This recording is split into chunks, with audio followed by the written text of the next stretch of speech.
Hello there, and welcome to the Sleepy Science Channel. Tonight, we drift into a realm where science brushes gently against the unknown. The world of supernatural phenomena has always hovered at the edge of reason, shimmering like a mirage between what we can measure and what we can only feel. From the flicker of unseen lights to the hush of haunted places, from minds that glimpse beyond waking thought to energies that hum beneath our feet, the mysteries of the unseen world have always called to us in whispers.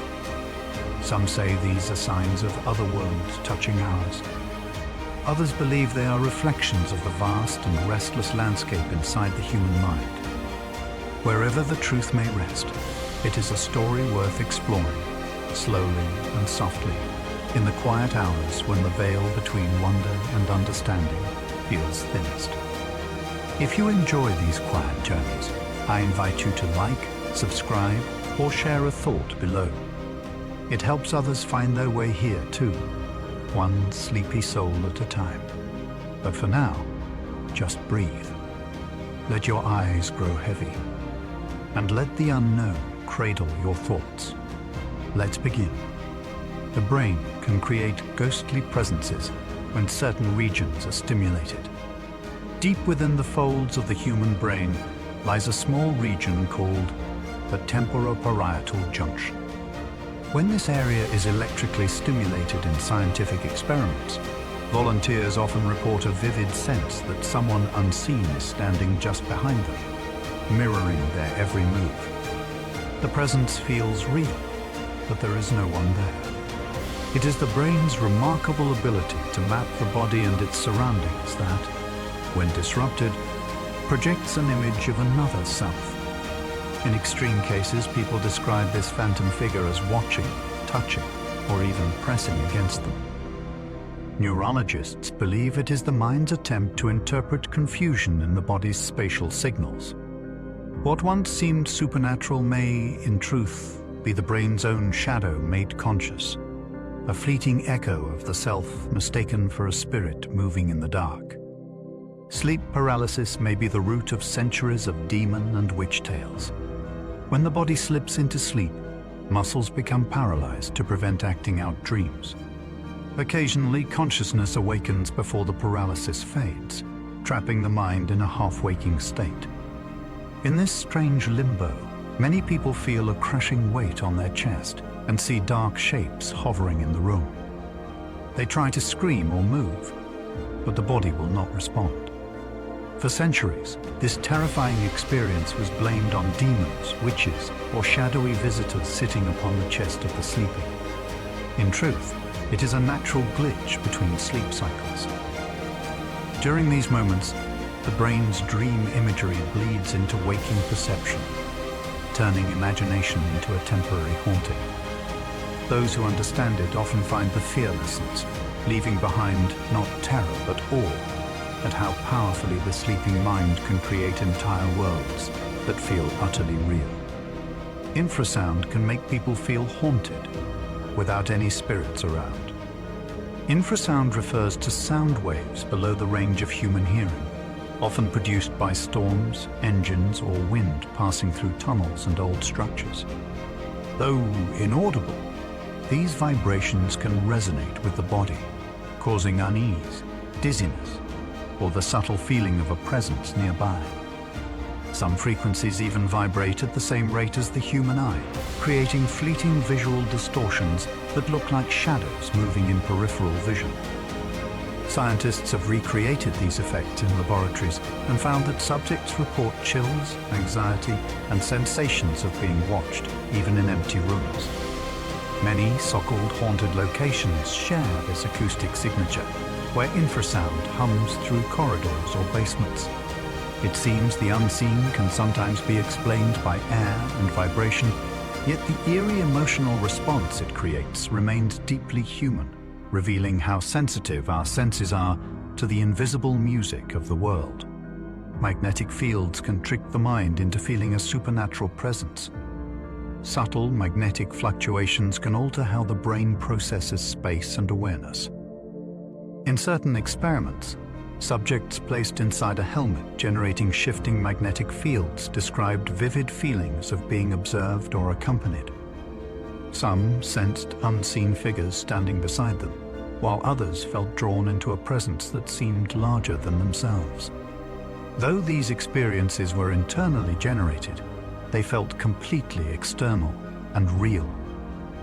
Earth itself produces magnetic variations that change with storms, solar activity, and local geology. In old buildings or caves where iron minerals are dense, the magnetic environment can fluctuate wildly, perhaps contributing to reports of haunting or spiritual contact. What is extraordinary is not that the brain can be deceived, but that it transforms invisible energy into profound emotion, suggesting that even the subtlest natural forces can echo through consciousness like whispers of another world. Ghost sightings often spike during changes in air pressure and temperature. Atmospheric shifts can have surprising psychological effects.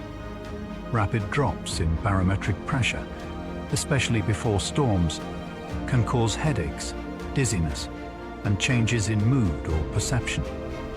Combined with humidity and dim light, these conditions can bend how sound and shadow travel through space.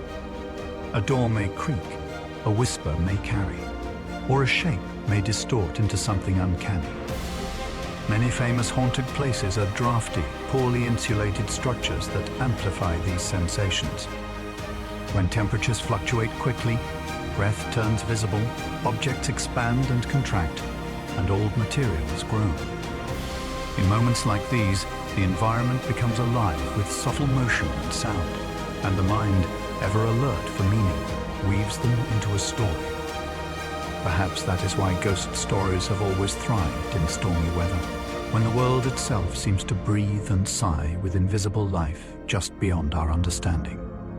The haunted feeling in old buildings may come from low-frequency vibrations. Ancient castles, cathedrals, and tunnels often hum with low vibrations from wind, footsteps, or underground water. These frequencies are too deep to hear clearly, but can be felt as pressure in the chest or a faint quiver in the bones. Such sensations stir unease and primal alertness, as though something unseen is moving nearby. Long corridors and stone walls amplify the effect, creating resonant tones that change as one walks. Researchers have measured these vibrations in places long thought haunted and found correlations between their intensity and reports of fear or presence. When the air trembles just below perception, the brain fills in the blanks, inventing a watcher, a whisper, or a ghostly echo.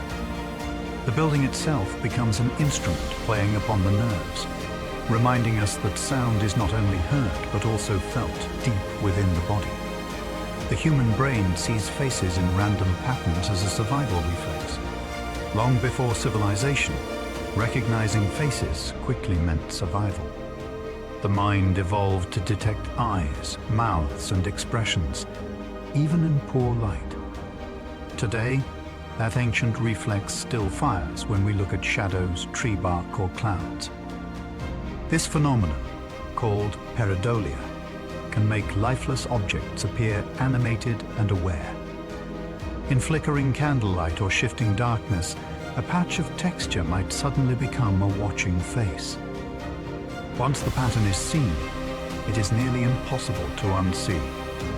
Many ghost photographs and religious visions arise from this same mechanism, where the brain imposes familiar shapes on chaos. Far from foolishness, it is a testament to the mind's incredible pattern-seeking instinct, one that turns randomness into meaning and imagination into presence, blurring the delicate line between perception and belief that has haunted humanity since the dawn of consciousness. Shadow people might be linked to the brain's peripheral vision system. At the edges of sight, human vision becomes less sharp but more motion sensitive. In dim light, this can cause dark shapes to appear briefly as the brain struggles to interpret vague information. Fatigue, stress, and slight changes in blood pressure can all heighten this effect. People who experience it often describe fleeting silhouettes or figures darting away when looked at directly. Some report these shapes visiting repeatedly during exhaustion or illness. Scientists believe they are products of the brain's predictive system, which constantly guesses what might appear in the next instant. When uncertainty rises, those guesses can take shadowy form. Yet the emotional impact remains undeniable. Even understanding the mechanism does not fully erase the chill of seeing something that should not be there, reminding us how fragile the boundary is between reality and imagination. Some people are more prone to paranormal experiences because of their temporal lobes. The temporal lobes of the brain play a key role in memory, emotion, and sensory integration. In certain individuals, these regions are unusually sensitive, making them more likely to experience vivid sensations of presence, awe, or fear during stress or fatigue. This heightened activity can merge internal thought with external perception, blurring the line between what is imagined and what is seen. Artists, mystics, and visionaries throughout history may have possessed this same neurological trait, perceiving ordinary stimuli with extraordinary intensity.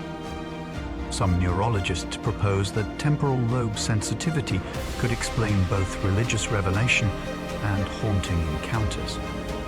Rather than dismissing such experiences, it suggests they may arise from the brain's deepest creative centers, where emotion, memory, and meaning fuse.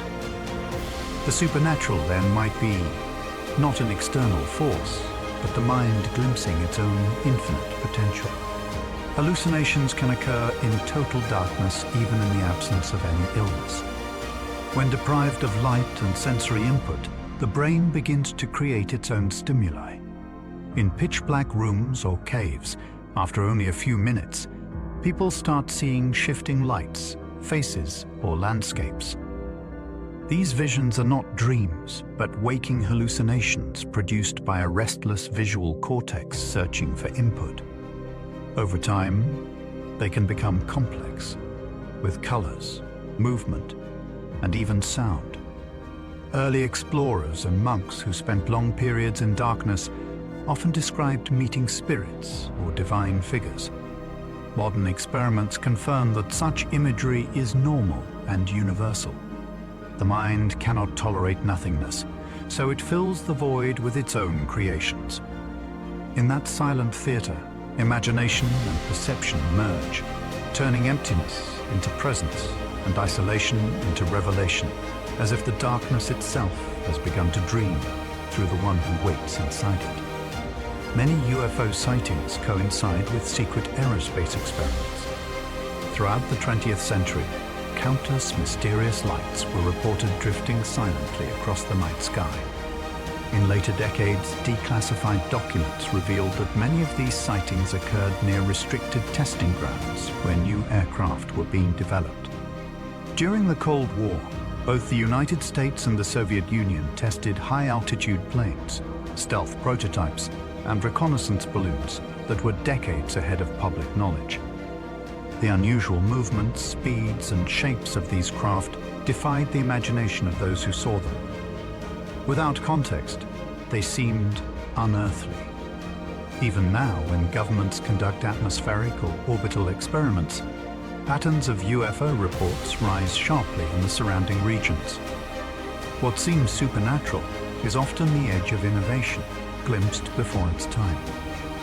Yet the fascination remains, reminding us that human technology can appear as strange and wondrous as anything we once believed came from the stars. All lightning could explain centuries of glowing orb reports. Witnesses through history have described eerie balls of light drifting through the air, floating into homes, and vanishing in silence. These luminous orbs, once thought to be spirits or wandering souls, may instead be a rare electrical phenomenon known as ball lightning. Scientists have recreated similar effects in laboratories using microwaves and vaporized silicon, producing glowing spheres that hover for several seconds before dissolving. They occur most often during storms, forming when lightning interacts with soil or organic matter. Though unpredictable, the light they emit can appear intelligent, changing direction or pausing mid-air. Before modern understanding, such behavior felt conscious, almost alive. The mystery of ball lightning still endures because no single theory explains every sighting, but its existence bridges folklore and physics, showing how natural forces can take on forms that once belonged only to the realm of the supernatural. Some alien abduction memories mirror symptoms of sleep paralysis. Many people who recall being taken aboard strange craft share remarkably similar experiences: the inability to move, a feeling of pressure on the chest, bright lights, and the sense of an unseen presence nearby. Neurologists have noted that these details closely resemble episodes of sleep paralysis, when the mind awakens but the body remains frozen in its dreaming state. In that fragile moment, dream imagery can project outward into the real world, making imaginary visitors seem utterly tangible. Studies show that cultural expectation shapes what people perceive, meaning that in earlier centuries, the same experience might have produced visions of demons or fairies instead of extraterrestrials. The phenomenon speaks not to deceit, but to the power of the half-waking brain to blend fear, imagination, and reality into an encounter that feels cosmically personal. The mind, in this twilight, becomes both storyteller and stage. The night sky can produce optical illusions that look like moving lights. On clear nights, the atmosphere itself becomes a lens. Shifting air layers bend and refract starlight, making points of light shimmer, drift, or even appear to dance across the horizon. When moisture or ice crystals hang high above, they can split and scatter light into dazzling patterns that seem to move with intent. Pilots and sailors have long known that temperature inversions can create mirages that lift lights from distant ships or cities into the sky. The human eye, seeking order in motion, tracks these changes as purposeful flight. Before satellites and aircraft were common, such illusions inspired countless reports of mysterious visitors. Even today, a planet rising through turbulent air can appear to bob and weave like a hovering craft. What we see above us is filtered through the living air itself, turning simple starlight into a dance of wonder and deception. Cosmic rays occasionally create flashes of light inside human eyes. Far beyond our planet's atmosphere, streams of high-energy particles race through space at nearly the speed of light. When these cosmic rays strike the retina, they can produce small bursts of luminescence that the observer perceives as flashes of light, even in complete darkness. Astronauts aboard space stations have long reported these mysterious sparkles drifting through their vision, sometimes with their eyes closed. On Earth, the effect is rarer because our atmosphere shields most radiation, but sensitive instruments and even airplane passengers at high altitude have detected faint bursts. Early space travelers, unfamiliar with the phenomenon, described them as living lights or otherworldly signals. The truth is no less extraordinary. Subatomic messengers from deep space passing directly through the body, allowing us to glimpse, however briefly, the invisible energy that surrounds and connects every star in the power. Cosmos. Pilots once reported Foo Fighters during wartime, likely a plasma effect. During the Second World War, pilots from both Allied and Axis forces described glowing orbs that followed their planes during night missions. These strange lights, dubbed FU fighters, seemed to dance alongside aircraft, changing color and speed before vanishing. At the time, they were feared to be secret enemy weapons or visitors from beyond Earth. Modern scientists now suspect they were atmospheric plasma, formed by electrical charges from turbulent air or the heat of engines cutting through moisture. Plasma can appear as floating balls of light that move independently, guided by shifting electric fields. The war's skies, filled with stress, fear, and experimental technology, became fertile ground for misinterpretation. Yet the reports remain hauntingly poetic, luminous companions appearing at humanity's darkest hours, reminding us that even conflict can stir the sky into producing beauty and mystery that defy simple explanation. Some meteors explode in the atmosphere with light so strange it seems alive. When a large meteor enters Earth's atmosphere, friction with the air heats it to incredible temperatures, causing it to glow brighter than any star. Sometimes, the pressure becomes so immense that the meteor shatters in a violent burst, scattering fragments and producing pulsing light that flickers like a heartbeat. These bolides can illuminate the night for miles and even create shockwaves that shake windows. The Chelyabinsk event in Russia demonstrated how otherworldly such explosions appear, with glowing trails and sounds that resemble thunder from the heavens. Ancient witnesses often interpreted them as celestial beings or divine omens. Even today, when we understand the science, the sight of a meteor breaking apart still feels alive, as though the sky itself were breathing fire. The cosmos reminds us that natural forces can display a power so strange it transcends explanation and becomes pure awe. Unidentified aerial phenomena are now being studied with military-grade sensors. In recent years, governments have begun releasing footage captured by advanced radar and infrared systems, showing objects moving in ways that defy easy classification. These unidentified aerial phenomena, or UAP, accelerate and turn at speeds that seem beyond known technology. Rather than dismissing them as fantasy, researchers now approach the topic with scientific caution, collecting data from multiple instruments simultaneously to rule out sensor error. Many cases may still have mundane explanations, such as optical illusions, atmospheric effects, or classified aircraft. But the investigation itself marks a shift in attitude. What was once dismissed as superstition is now treated as an open question. The effort to study the unknown reflects humanity's curiosity more than its fear, proving that even in the age of satellites and algorithms, we still look to the sky and wonder who or what might be looking back.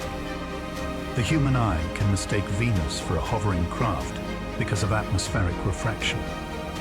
Venus is one of the brightest natural objects in the sky, second only to the moon, and its brilliance often catches observers off guard. When viewed through layers of moving air, its steady glow can appear to flicker, shift, or dart across the horizon.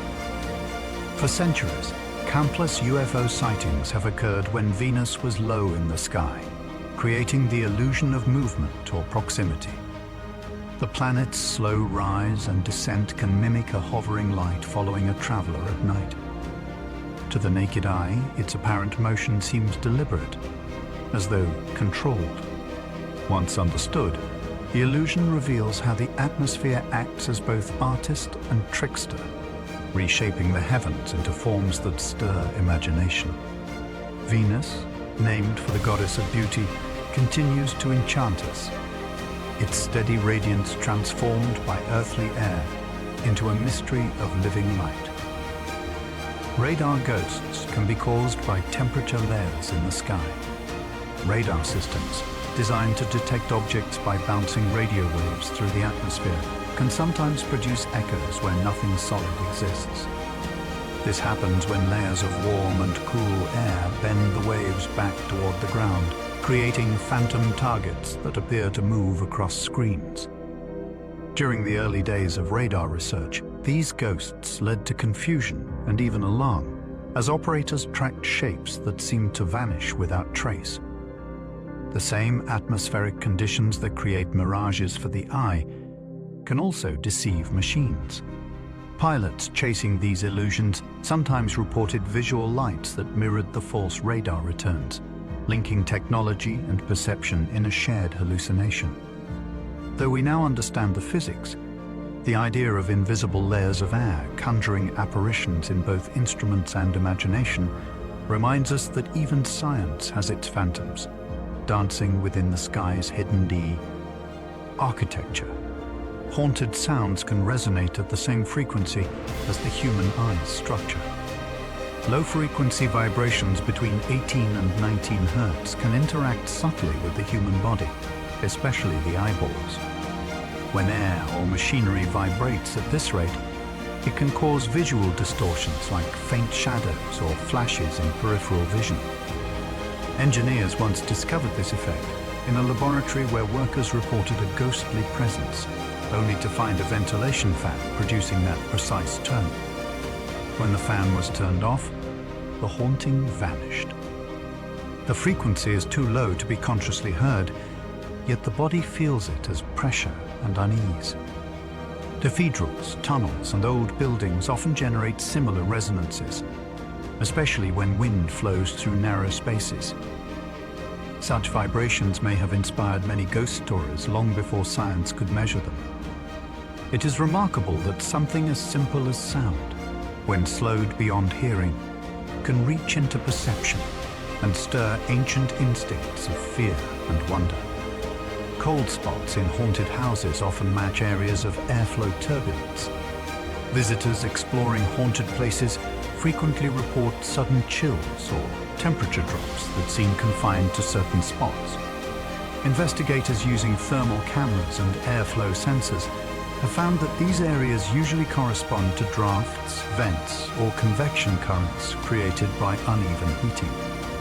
In older buildings, gaps around windows and floorboards can funnel cool air in unpredictable ways, making it seem as if an invisible presence passes through the room. When humidity is high, this effect intensifies, producing the sensation of movement across the skin. The mind, attuned to patterns, interprets the physical as supernatural. While science can explain the mechanics, the experience itself still feels deeply mysterious. Even understanding cannot remove the quiet thrill of standing in a shadowed corridor where the air suddenly grows cold, as though the building itself breathes secrets older than its walls. Many EVP recordings contain fragments of radio waves, not spirits. Electronic voice phenomena, or EVP, are mysterious sounds or voices said to appear on recordings when no one is speaking.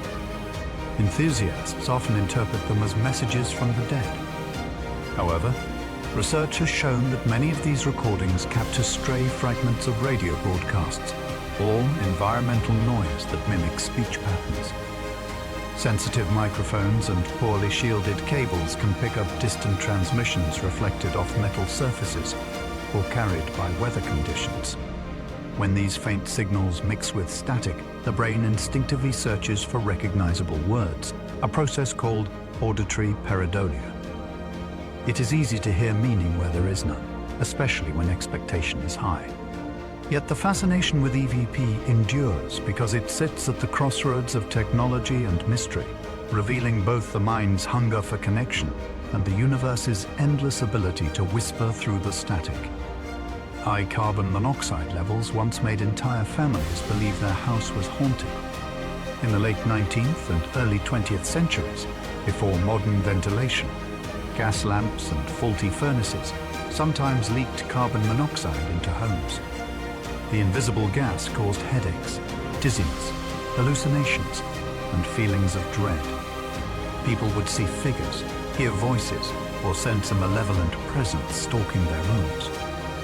Entire households experienced identical visions, leading investigators to conclude the house was haunted. Only later did doctors connect the symptoms to carbon monoxide poisoning. Once the leaks were repaired, the hauntings stopped completely. The discovery became a turning point in understanding how environmental factors can shape the supernatural stories we tell. It serves as a quiet warning that the line between haunting and hazard is thin, and that sometimes the ghosts that frighten us are not from another world at all, but from the air we breathe. The smell of rotting wood can release hallucinogenic compounds. Certain molds and fungi that grow on decaying timber release chemicals similar in structure to mild hallucinogens. In confined or poorly ventilated spaces, inhaling these spores can cause dizziness, blurred vision, or a feeling of unreality. Investigators studying haunted houses have found that many reported apparitions occurred in damp basements or attics rich with such growth. The experience of fainting or seeing movement in periphery can come from these natural toxins. In earlier centuries, when sanitation was limited, exposure to mold was common and often mistaken for possession or witchcraft. Modern science has revealed that air quality can shape perception in ways that feel spiritual or terrifying. The scent of decay, long associated with death and spirits, may literally alter consciousness, giving rise to the illusions and sensations that inspired generations of ghost stories, whispered through the ages. Dim lighting changes how the brain interprets shadows and movement. Human vision relies on contrast and clarity to interpret space. In low light, the brain compensates by amplifying motion and guessing outlines, making stationary objects appear to shift or sway. Candlelight, gas lamps, or moonlight all flicker just enough to animate the edges of perception. When combined with fatigue or fear, these flickers become figures moving in the dark. Experiments show that participants exposed to faint, shifting light often perceive shapes that vanish when brightness increases. This effect explains why many ghost sightings occur at twilight or in candlelit settings, when light dances just beyond certainty. The beauty of the phenomenon is that it reveals how creativity is built into perception itself. The world we see in dimness is part memory, part imagination, a living canvas where reality and dream intermingle like the play of shadows on stone. People walking alone at night are more likely to sense invisible company. The human nervous system is finely tuned to detect threats in the dark. When alone at night, hearing sharpens, footsteps echo, and the brain amplifies every rustle into possible danger. This ancient survival mechanism creates the illusion of being followed or watched. Psychologists call it hypervigilance, a stage in which imagination fills sensory gaps with imagined presences. In experiments, subjects walking through dimly lit corridors often report feeling someone just behind them, even when no one is there. The experience can escalate to hearing whispers or sensing breath on the neck. Though rooted in biology, it feels profoundly supernatural. Our ancestors survived by assuming the unseen was alive and aware. That instinct endures, transforming ordinary darkness into a stage for ghosts, spirits, or memories of the countless eyes that once watched from the wilderness beyond the firelight. Sudden drops in barometric pressure can alter how we perceive fear. When the atmosphere changes quickly, the body senses it before the conscious mind does. Falling air pressure can trigger mild headaches, sinus tension, and shifts in blood flow that subtly affect mood. People often describe feeling uneasy or anxious just before storms arrive. In enclosed spaces, this sensation amplifies, creating a heaviness that seems to fill the air itself. Haunted locations frequently coincide with such environmental fluctuations, making them feel charged with unseen energy. Researchers studying weather and emotion have found that these pressure changes can heighten alertness and fear responses, priming the imagination. A stormy night then becomes the perfect stage for haunting stories because nature itself alters the chemistry of perception. The sky's invisible pulse stirs something ancient within us, reminding us that the boundary between atmosphere and emotion is as thin as mist. Some haunted houses sit near seismic faults that generate tiny tremors. Subtle ground vibrations, far below the level of conscious detection, can still influence human perception. In regions where small tremors occur regularly, people often report strange sensations, dizziness, or the feeling that rooms are shifting. These vibrations can cause objects to rattle or lights to flicker, reinforcing the sense of an unseen force at work. Researchers have mapped several famously haunted sites and discovered that many lie directly above fault lines or unstable geological formations. The Earth's natural restlessness can create a living energy within structures, moving air, sound, and light in unpredictable ways. Ancient cultures often built temples on such sites, believing them to be sacred thresholds where worlds meet. In truth, they may have felt the Earth's deep voice, a reminder that our planet is never still, whispering through stone the same mysteries that once inspired awe and reverence. Static electricity can make hair rise and feel like an unseen touch. When dry air builds charge on the body or surfaces, tiny sparks can jump invisibly from skin to nearby objects. This produces the distinct sensation of being touched or brushed, even when nothing is visible. In dark rooms, static can also cause faint flashes of blue light or make fabric move slightly, adding to the illusion of a ghostly hand. Investigators using electromagnetic detectors have found that many haunted places accumulate static due to old wiring, carpets, and dry conditions. The electric charge interacts with the body's own field, sending tingling sensations along the scalp and arms.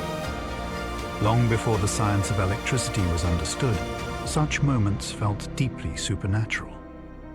What we experience as a spirit's caress may be the smallest spark of nature itself, reminding us that even the invisible physics of air can stir the imagination into wonder. Near-death experiences often begin with the brain flooding itself with serotonin. At the boundary between life and death, the nervous system unleashes a protective cascade that steadies perception and quiets fear.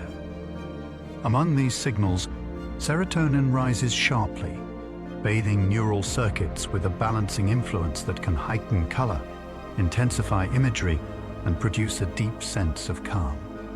Clinicians and researchers have documented accounts in which people describe peace, presence, and meaning despite failing oxygen and fading heartbeat.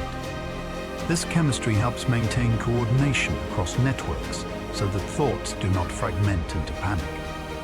The effect does not cancel mystery, it frames it. Many who return from this threshold say the experience changes priorities, softens anxiety, and brightens gratitude for ordinary moments. Whether the surge is simply the brain's way of easing the passage or something more, the outcome is practical and humane. In those final minutes, the mind often chooses coherence over chaos, arranging memory and light into a kind of farewell that feels both intimate and immense. The tunnel of light may be the brain's vision collapsing from the center outward. When blood flow to the visual system falls, cells at the edge of the field fail first, while central vision remains active a little longer. The result is a narrowing ring of darkness surrounding a bright core that seems to draw awareness forward. Pilots exposed to intense acceleration report similar narrowing when circulation shifts away from the head, and patients undergoing controlled experiments with reduced oxygen show the same geometry. The sensation of movement through a glowing corridor can arise even when the body lies still, because the brain reads shrinking illumination as forward travel. None of this diminishes the power of the image. The path through shadow into radiance is both a biological sequence and a human archetype. Physiology describes the map, while meaning describes the journey. In that converging circle, hope and memory concentrate, and the mind focuses on the brightest point available, a final orientation toward what feels like home. Many people report meeting deceased relatives during oxygen deprivation. When oxygen drops, memory networks release vivid autobiographical images with unusual immediacy. Faces appear with striking clarity, familiar voices seem present, and gestures long vanished return with warmth. Neurological models point to limbic and temporal activation that fuses emotion with stored pictures, creating encounters that feel external although they arise within. Those who live through the event often insist the meetings were real and benevolent. Across cultures and centuries, the pattern repeats in hospitals, on mountains, and in remote places far from help. The landscape may differ, yet the company remains constant, the people most loved or most needed. Whatever the mechanism, the impact is measurable. Anxiety about death eases, reconciliation deepens, and grief sometimes loosens its tightest knots. At the brink, consciousness seems to put relationship at the center. The final theater of the mind fills with connection, as if love were the last language it chooses to speak. Some scientists think the feeling of leaving the body is a temporal parietal glitch. The sense of being located inside a body is an active construction, stitched moment by moment from touch, balance, sight, and internal signals. At the junction of temporal and parietal regions, these streams are combined into a stable map of self in space. When timing or coherence falters, the brain can resolve the conflict by generating a viewpoint beside or above the body, a perspective that feels authentic because it uses the same sensory materials. Electrical and magnetic stimulation in controlled settings has produced floating sensations, watching from a corner of the room, and the impression of observing medical teams at work. Trauma, migraine, and meditation sometimes open the same door without equipment. The discovery is not a dismissal. It reveals flexibility. Self-location can shift under pressure, then return. For many, the memory of that wider vantage persists as calm, as if awareness learned that it can loosen its anchor without losing itself. Cultures around the world describe the same life review phenomenon. Ancient texts and modern interviews describe a panoramic unfolding in which actions and consequences appear together with startling clarity. People report that events from childhood to the present rise all at once, accompanied by an understanding of how each choice felt to others. One hypothesis holds that broad activation of memory and empathy networks removes the bottlenecks that usually filter recall, allowing timelines to overlap. Another suggests that moral salience is amplified, so that meaning, not chronology, organizes the view. The striking feature is the tone. The review is often described as exact yet compassionate, like a ledger that balances without cruelty. Afterward, many feel compelled to live with greater patience, honesty, and kindness. Whether this is neural bookkeeping or a ritual at a threshold beyond biology, it shows that when time grows thin, consciousness seeks coherence, and it seeks it with a heart. People resuscitated after clinical death frequently lose fear of dying. Follow-up studies of cardiac arrest survivors reveal a consistent shift toward acceptance, gratitude, and attention to relationships. Some recall luminous scenes. Others remember only stillness. Across both groups, everyday anxieties lose their grip, and small joys become bright. Psychologists describe several possible drivers. Close contact with mortality reframes priorities. Neurochemical states during the crisis imprint an enduring calm. The simple wonder of waking again becomes a practice instead of a memory. However it arises, the change is practical. People simplify commitments, repair friendships, and treat time as a gift rather than a burden to fill. The experience does not remove sorrow. It enlarges the container that holds it, so that grief becomes part of a wider field of meaning. In that wider field, death looks less like a fall into darkness and more like a return to rest. The brain can generate profoundly spiritual experiences using mild electrical pulses. Targeted magnetic and electrical patterns delivered to temporal regions can evoke presence, unity, and warmth, without drugs and without suggestion. Volunteers describe clarity, timelessness, and a dissolving of ordinary boundaries that is indistinguishable from accounts found in contemplative traditions. The finding implies that the architecture for awe is native to the human brain, waiting for conditions that bring distant networks into resonance. This does not reduce devotion to machinery. It reveals that the machinery is capable of devotion. Similar states arise in music, ritual, wilderness solitude, and deep grief, which suggests that many paths converge on shared neural harmonies. The practical lesson is that meaning can be cultivated. Attention, rhythm, breath, and gentle stimulation all shape perception toward breadth and care. What begins as patterned electricity can flower into compassion, the most reliable sign that an experience has touched something real in the person who carries it forward. Meditation can trigger similar brain states to near-death experiences. Disciplined practice slows breathing, steadies heart rhythms, and brings far-flung neural assemblies into synchronized patterns. Imaging of experienced practitioners shows reduced activity in regions that enforce a narrow sense of self and increased coherence in networks linked to vision and emotion. Reports from retreats and monasteries describe radiant stillness, a merging with a wider presence and freedom from the pressure of time.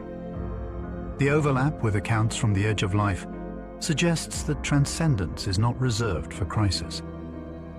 It is a capacity of attention that can be learned, refined, and shared. This discovery is practical as well as profound. It places the doorway to peace within reach of ordinary days, not as escape, but as a way of inhabiting work, family, and community with steadiness. The brain appears to hold both survival maps and serenity maps, and practice teaches it which one to consult. Some believe consciousness might persist briefly after heart activity stops. During cardiac arrest, recordings sometimes capture organized brain activity for a short interval after the pulse is lost. The patterns resemble rhythms involved in memory and awareness.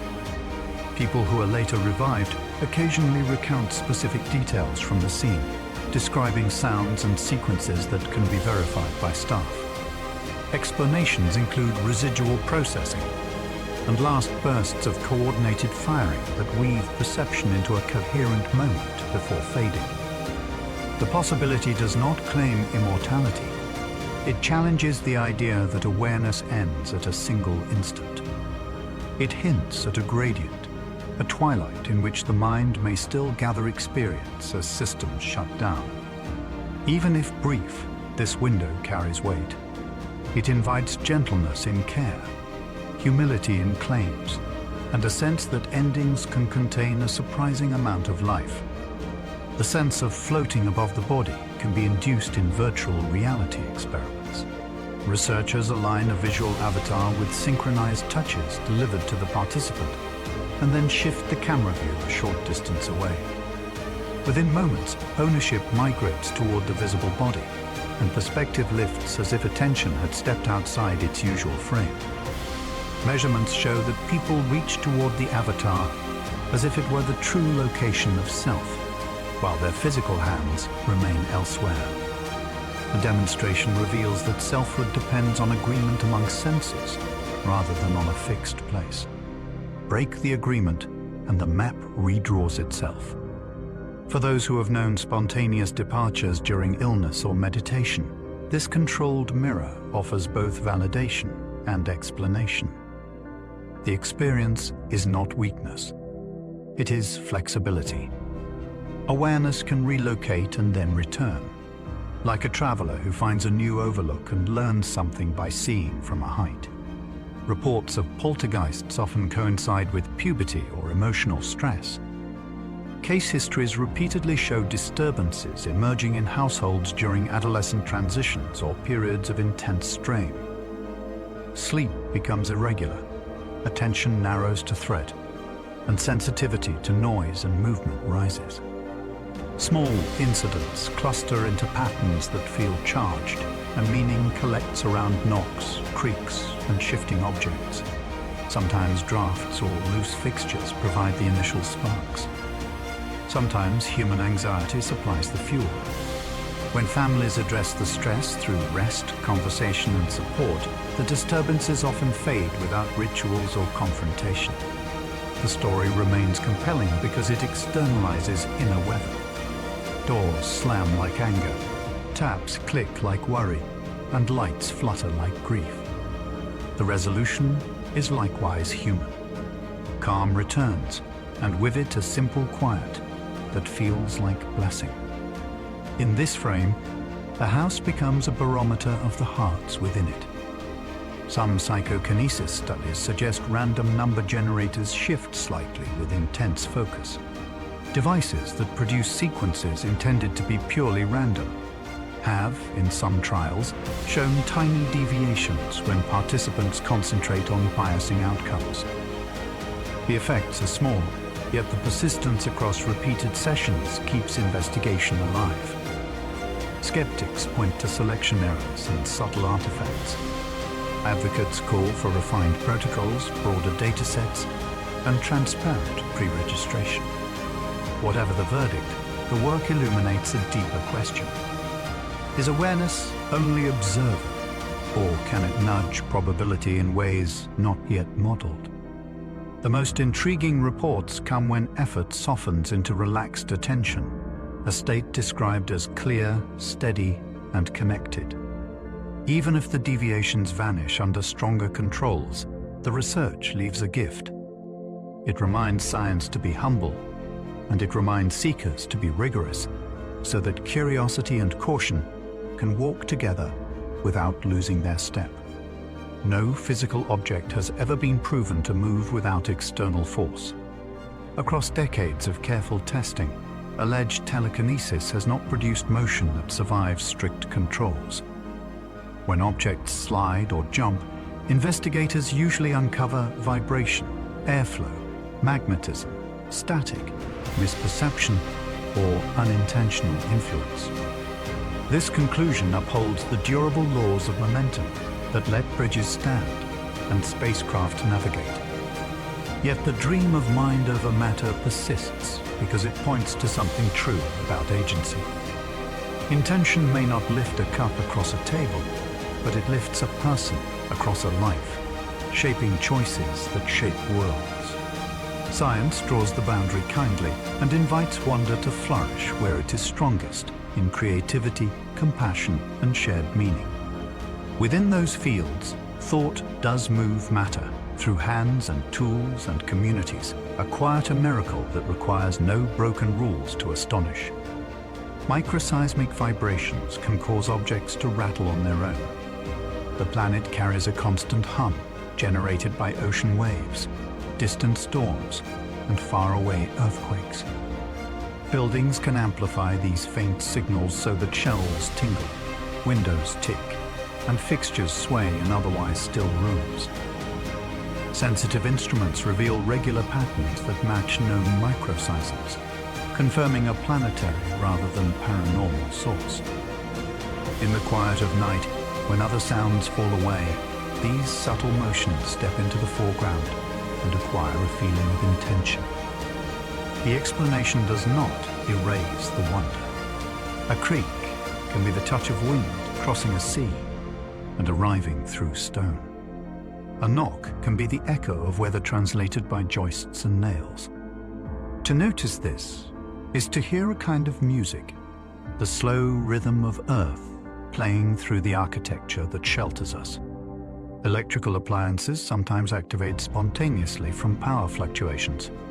Televisions that blink awake and radios that murmur in empty rooms often respond to voltage spikes, capacitor discharge, and interference from nearby transmitters. Old wiring can dip below thresholds that reset electronics, and storms can push devices through states that look like intention. Speakers can catch fragments of broadcasts that sound like voices addressing the listener. The experience feels personal because it takes place in private space and coincides with attention. Understanding returns the event to the larger system it belongs to. Electricity behaves like weather, flowing, cooling, and gusting through circuits that act like terrain. Knowing this does not remove the shiver. It reframes it as respect for an invisible ocean that fills our homes with power and with signals, a sea of motion that occasionally splashes over the edge. Sound waves can levitate small objects, creating the illusion of telekinesis. Arrays of ultrasonic emitters can form standing waves with pockets of lowered pressure that trap tiny beads, droplets, and bits of foam against gravity. By shifting phase and frequency, operators steer the trapped objects through air with careful precision, weaving arcs and spirals that seem to answer thought. The demonstration reveals a principle that recurs across nature. Form arises from vibration. Musical strings carve patterns in air. Plates dusted with powder sketch intricate shapes when they sing. In laboratories, the same logic becomes a tool for manufacturing and research, moving delicate materials without touch. To an audience unaware of the machinery, the sight looks like magic. The truth is just as beautiful. Pressure becomes a hand, and sound becomes a gentle lever that lifts the world one grain at a time. Early ghost hunters mistook air convection for moving curtains. Before central heating, rooms relied on flames for warmth and light. Rising air above candles and fires drifted across ceilings and sank along cold walls, creating slow rivers that tugged at fabric and loosened latches. Investigators seeking signs of presence entered with lanterns and notebooks and found motion that seemed to answer their arrival. Later measurements showed that even a small flame can drive currents strong enough to sway cloth several feet away. The correction does not mock the past.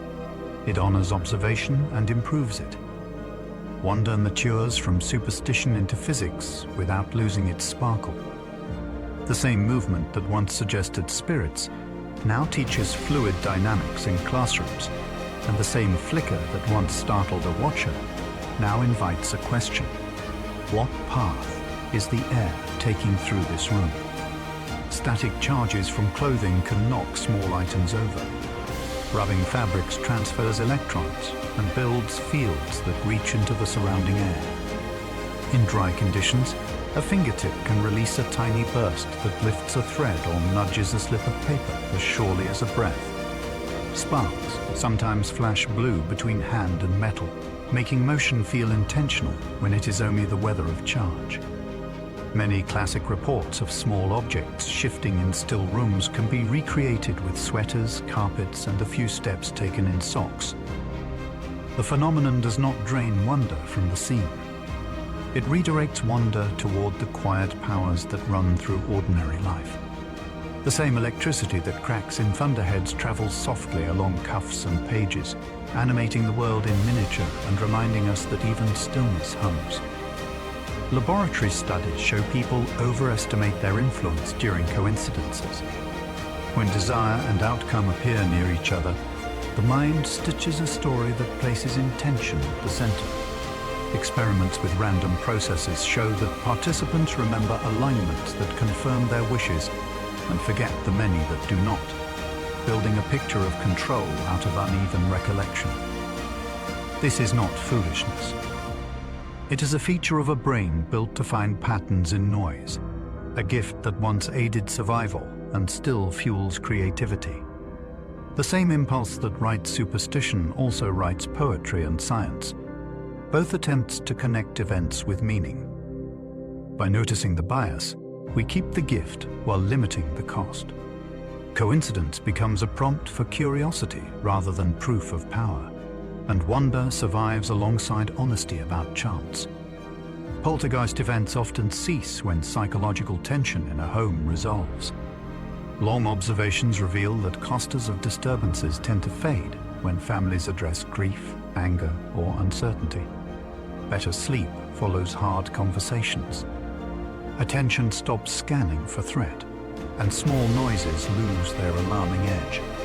Practical fixes help, securing shelves, sealing drafts, checking wiring. The deeper change is whether inside the home. Rooms that felt charged begin to feel ordinary, not because mystery has been banished, but because fear has been eased. In this view, a haunting becomes a mirror that shows stress as motion and sound. The remedy is not spectacle. It is care. When people listen to one another and lighten the load, the house grows quiet, and the quiet feels earned, like a blessing that arrives when the storm has finally passed. Animal behavior is often mistaken for signs of the supernatural. For thousands of years, animals have been our early warning systems, our omens, and our messengers. Their heightened senses allow them to detect vibrations, smells, and sounds long before humans do. A dog's sudden growl at an empty doorway, a flock of birds taking flight at twilight, or a cat staring fixedly into darkness can all feel otherworldly. Yet in almost every case, the behavior reflects a sensitivity to details beneath our perception threshold. Some species hear ultrasonic frequencies from electrical devices, smell trace gases from decaying material, or feel subtle tremors from passing vehicles. Still, the unease these moments inspire has a strange poetry. The animal's awareness touches something ancient in us, the instinct that survival once depended on reading signs from the living world. Even when we know the science, a shiver remains, because intuition and superstition grew from the same seed. The wish to understand what watches when we cannot see. Cats can sense tiny vibrations that humans cannot detect. A cat's whiskers, called vibrissae, are exquisite instruments. Each one is rooted deep within a cluster of nerve endings that pick up changes in air movement and surface vibration. This sensitivity allows cats to navigate darkness, track unseen insects, and detect distant footsteps long before they are audible to humans. When a cat suddenly tenses or stares into an empty space, it is often responding to imperceptible cues like shifting air pressure or low rumbling frequencies.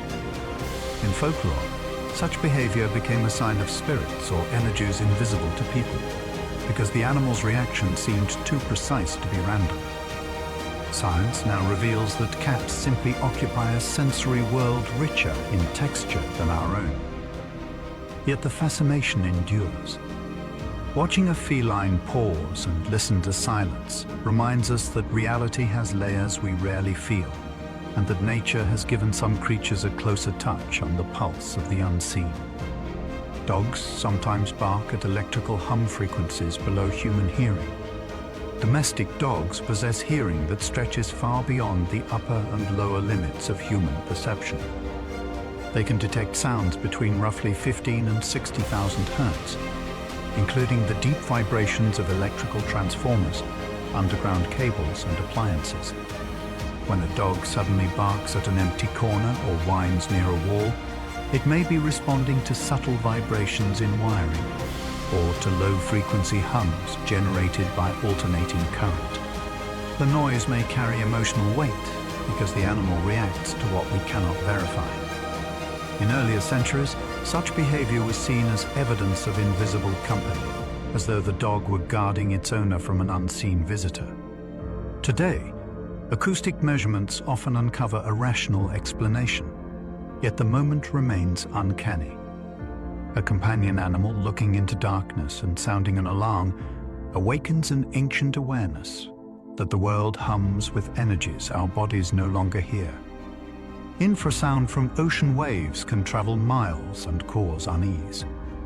Below the threshold of hearing, powerful waves and storms generate deep vibrations that move through the air and the ground across vast distances.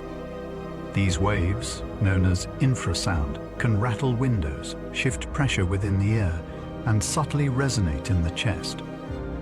Humans cannot consciously hear them, yet the body can feel them as a faint trembling that evokes anxiety or awe. Many reports of haunted coastal areas or mysterious hums near cliffs correspond with infrasound readings from nearby surf. or wind tunnels. The physical sensation of vibration without an audible cause creates the impression of presence, a feeling that something unseen is moving nearby. Scientists have reproduced similar effects in laboratories, where low-frequency speakers evoke sadness, chills, or reverence. The ocean, through its endless pulse, whispers to us below the edge of awareness, shaping emotion with waves that never break upon the shore of sound. Migratory birds use Earth's magnetic field, which sometimes shifts unpredictably. Inside the cells of many migratory birds lies a molecule called cryptochrome that reacts to the planet's magnetic field. This reaction allows the birds to navigate enormous distances using patterns invisible to the human eye. Yet Earth's magnetism is not constant. Solar storms, geological formations, and subtle shifts in the core can distort local fields. When that happens, flocks may veer off course, appearing suddenly where they do not belong, or circling in confusion. To early observers, such mass movements were omens of disaster, spirits in the sky, or signs from the gods. Modern science views them as the side effects of an exquisite navigational system working near its limits. These invisible maps guide creatures through darkness and across oceans, tracing pathways that remind us how much of life depends on forces we cannot touch. The sky, it seems, is full of invisible roads written in magnetism and flight. Certain fungi release spores that induce short hallucinatory episodes. In damp forests and ancient cellars, some species of mold and fungus emit airborne compounds that affect the human nervous system. Spores containing alkaloids or volatile chemicals can cause mild disorientation, visual shimmer, and the feeling of being watched. Historical accounts of haunted houses sometimes describe symptoms identical to those experienced after exposure to these natural toxins. In one well-documented case, a farmhouse plagued by ghostly visions was later found to harbor heavy growths of a hallucinogenic fungus behind the wallpaper. Once removed, the experiences ceased. The discovery offered a bridge between folklore and biology, showing that invisible life can shape perception without malice or intention. Even so, the idea remains haunting in itself. The same ancient organisms that digest fallen wood and nourish forests can also bend human reality for a moment, reminding us that every breath carries both chemistry and mystery. Bioluminescent organisms have inspired countless ghost-like myths. Long before electricity, travelers through forests or marshes sometimes saw pale lights drifting across the night. Some of these lights came from colonies of glowing fungi feeding on decaying trees, others from insects whose bodies turn chemical energy into cold radiance. The steady shimmer of foxfire or the pulsing glow of beetles seemed supernatural to observers who had no concept of bioluminescence. These living lanterns gave rise to stories of wandering souls, fairies, and ancestral spirits. Modern research reveals that the glow comes from a molecule called luciferin reacting with oxygen, a process so efficient that it wastes almost no energy as heat. Yet knowing this does not erase the wonder. Bioluminescence still looks like a message written in light, a reminder that nature loves spectacle. The forests that once frightened travelers remain theaters of gentle miracles, where even decay carries its own small constellation. Swamp gas can ignite spontaneously, creating dancing orbs. In wetlands and bogs, decomposing vegetation releases methane and phosphine into the air. When these gases mix with oxygen, they can ignite with the slightest spark, producing flickering blue or green flames that drift above the surface. The movement seems deliberate because the flames follow invisible currents of warm air, gliding slowly through mist before fading. For centuries, these ghostly fires were interpreted as wandering spirits or guides to the underworld. The phenomenon gave rise to names like ignis fatuus, meaning foolish fire. Scientists now understand the chemistry, yet the visual poetry remains. A swamp at night still carries a soft glow where life and decay meet, proof that energy never truly disappears, but transforms. The dancing orbs, once feared as omens, are nature's quiet celebration of renewal, light born from the breath of the earth itself. Some fairy rings are perfect circles of fungal growth over centuries old. In meadows across Europe and beyond, circular patches of mushrooms appear seasonally, marking the outer edge of an underground network, expanding outward from a single origin. Each year, the mycelium exhausts nutrients at its center and pushes farther into untouched soil, creating a near-perfect ring that can reach several meters in diameter. Folklore claimed that these circles were footprints of dancing spirits, portals to another realm, or boundaries never to be crossed. Modern ecology reveals a far older and subtle story. The organism beneath the surface can live for centuries, quietly recycling nutrients and supporting plant life above. The ring is both map and memory, tracing time through slow geometry. Standing at its edge, one feels the precision of nature mistaken for enchantment, and realizes that the two are often the same thing told in different languages of wonder. Will-o'-the-wisp legends likely began with chemical reactions in marshes. Throughout history, travelers in low wetlands told of flickering lights that retreated when approached and vanished when chased. In reality, these luminous apparitions may arise from small pockets of methane, igniting through oxidation of phosphine or diphosphane, emitted by decaying organic matter. The chemistry produces faint bluish glows that hover just above the ground. Early naturalists tried to replicate the effect using captured marsh gases, confirming that spontaneous ignition could indeed form moving orbs. Despite the explanation, the legend persists because the site itself feels alive. A flame without fuel, dancing through fog, speaks directly to the imagination. In the stillness of a swamp, where each step releases the breath of buried vegetation, the line between physics and folklore blurs. The same reactions that feed soil with new carbon also write short-lived poems of light, turning decay into a fleeting performance of renewal. Psychic predictions often match probability better than random chance. When researchers examine large collections of recorded predictions, they often find a curious pattern. Certain forecasts align with statistical likelihoods slightly more often than pure randomness would predict. For example, predicting that a coin will land heads half the time, or that rain will fall in a wet season seems obvious. Yet some intuitive guesses appear tuned to subtle cues in the environment. Analysts suggest that unconscious pattern recognition, not supernatural power, explains the effect. Humans constantly process background information without realizing it, integrating tone, context, and habit into expectation. What feels like prophecy may be a mind performing at its peak. Still, the boundary between intuition and precognition remains a mystery worth exploring. Each accurate insight invites the question of how much the body knows before thought catches up, and whether the brain's quiet computations might be the roots of what we call foresight. Cold reading uses subtle cues to create the illusion of telepathy. Performers who appear to read minds often rely on a technique called cold reading, which combines observation, psychology, and general statements shaped to fit many lives.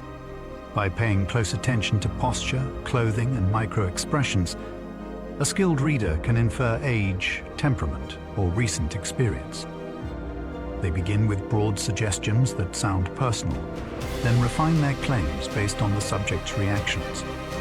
Each confirmation builds a sense of accuracy until the audience feels genuine contact. The process reveals how deeply humans long to be understood and how easily empathy can resemble magic. When practiced ethically, Cold reading becomes a study of communication and trust. When used dishonestly, it demonstrates how belief can override skepticism. The lesson is neither cynicism nor dismissal, but curiosity about the astonishing sensitivity of perception. The same skills that create illusion can also teach compassion if turned toward truth. People remember hits and forget misses, reinforcing belief in fortune-telling. The human brain is biased toward confirmation. When a prediction comes true, we record it vividly. When it fails, we dismiss it or forget. This uneven bookkeeping builds conviction that a seer or psychic possesses insight. Studies in probability and memory show that even random guesses feel accurate if the successes stand out emotionally. The stronger the desire for guidance, the more the mind amplifies evidence that supports it. This mechanism explains why vague horoscopes seem personal and why predictions about health or love feel profound, even when they contradict one another. The pattern does not make people foolish, it makes them human. Memory filters reality through hope and fear, the two oldest currencies of survival. In that light, belief in fortune-telling becomes less a superstition and more a reflection of how deeply we crave meaning in the noise of chance. Card-guessing experiments once suggested small deviations from chance. In the early 20th century, researchers used decks marked with simple symbols to test extrasensory perception. Participants attempted to identify hidden cards while separated from the experimenter. Over thousands of trials, some individuals scored slightly above statistical expectation. Later analysis revealed methodological flaws such as pattern recognition, subtle cues, and non-random shuffling, yet the results fueled decades of inquiry. The fascination lay not only in the numbers, but in the possibility that consciousness might extend beyond sensory channels. Even today, similar studies continue under stricter controls, producing occasional anomalies that neither confirm nor dismiss the idea. The enduring lesson is about curiosity itself. Science advances by testing the improbable, and each careful failure sharpens understanding. Whether or not anyone ever truly sees beyond sight, the search reminds us that open questions keep the frontier of knowledge alive. Quantum randomness still leaves room for philosophical debate on free will. At the smallest scales, particles behave unpredictably. Quantum mechanics describes outcomes as probabilities rather than certainties, meaning that events unfold through distributions rather than fixed paths. Some philosophers see in this unpredictability a possible refuge for free will, a space where human choice might emerge from indeterminacy rather than from strict causation. Others argue that randomness is not freedom, it is simply unpredictability without purpose. Still, the connection between quantum theory and consciousness continues to inspire discussion, not for proof of mysticism, but for what it reveals about reality itself. The universe appears both lawful and uncertain, structured yet supple. That duality mirrors the human condition. We follow rules, yet we imagine choices. Whether decision arises from particles, patterns, or perception, the mystery endures, inviting reflection on how deeply physics and thought may be entwined. Hypnosis can sharpen focus, but does not unlock hidden powers. Under hypnosis, the mind becomes highly responsive to suggestion while maintaining awareness. This state resembles deep relaxation rather than unconsciousness. Studies show that hypnosis can reduce pain, ease anxiety, and improve concentration, but it cannot grant abilities that do not already exist. People cannot read minds, lift objects, or recall forgotten lifetimes simply because they are hypnotized. The technique works by narrowing attention and filtering distraction so that imagination and sensory experience blend. The subject's expectations shape what follows, which is why skilled hypnotists spend time building trust and clarity before induction. The results are impressive yet ordinary, a demonstration of how plastic the brain can be. Hypnosis reminds us that belief and focus change perception profoundly. The magic lies not in mystery powers, but in the quiet flexibility of consciousness that can rewrite its own script for healing or calm.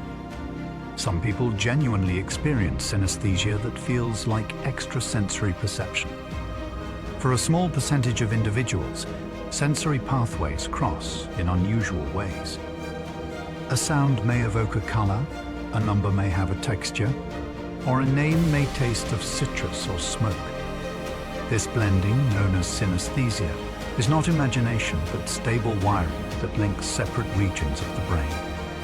To the person who lives with it, the world carries additional layers of meaning, as if reality itself speaks in code. Early accounts of such experiences were sometimes mistaken for psychic gifts because the associations seemed too vivid to explain. Modern neuroscience maps the phenomenon with imaging that reveals simultaneous activation across auditory, visual, and emotional centers. Rather than supernatural, it is supersensory, a glimpse of how elastic perception can be. Synesthesia turns the ordinary into poetry, showing that the boundaries between senses are softer than we once believed. The human brain predicts patterns so well it can imagine future events vividly. Every moment, the brain anticipates what will happen next, building models from past experience and subtle cues. This constant forecasting allows us to catch a ball, finish a sentence, or avoid danger before it appears. Occasionally, these predictions align so perfectly with reality that they feel like premonition. Neuroscientists call this anticipatory processing, a mechanism that compresses time by milliseconds or even seconds. When combined with memory's tendency to rewrite details after the fact, it can produce the illusion of foresight. Yet the experience of knowing something before it occurs remains powerful and transformative. The mind, in its hunger for order, extends itself into the future and occasionally touches truth. What we call prophecy may sometimes be perception running slightly ahead of the present, proof that consciousness is not static, but an ever-reaching hand toward what is about to be. The placebo effect can create real physical changes from belief alone. When a person expects relief, the brain releases chemicals that mimic the effects of actual medicine. Endorphins reduce pain, dopamine lifts mood, and immune responses strengthen. Placebos have healed ulcers, eased depression, and lowered blood pressure in controlled studies. The phenomenon does not mean the illness was imaginary. It means that belief can activate the body's internal pharmacy. In some trials, patients informed that they are receiving a placebo still experience improvement, demonstrating that conscious awareness of the mechanism does not prevent its power. The effect shows that mind and body operate as one system, with expectation acting as a signal that alters physiology. Every culture's healing rituals tap into this principle, whether through prayer, ceremony, or simple reassurance. Faith, it turns out, is biochemistry written in hope, a reminder that trust itself can be medicine. Self-fulfilled prophecies demonstrate how expectation shapes reality. When we believe strongly in a certain outcome, our behavior often shifts in ways that make that outcome more likely. A student convinced of failure studies less. A worker who expects success approaches challenges with calm. The prophecy completes itself through subtle feedback loops of attitude, tone, and persistence. Social psychologists have observed this effect in classrooms, workplaces, and relationships, where expectation becomes the first step in transformation. The mechanism reveals how thought and reality intertwine. Belief guides action, action creates evidence, and evidence strengthens belief. It is both science and story, a continuous loop that explains how optimism builds health and despair drains it. In this light, superstition becomes a distorted reflection of a genuine principle. What we imagine repeatedly gains weight.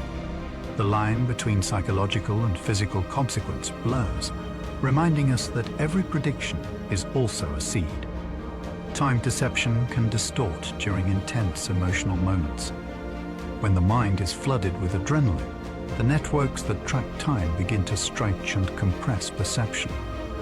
In danger, milliseconds expand so that a single heartbeat feels like a full second.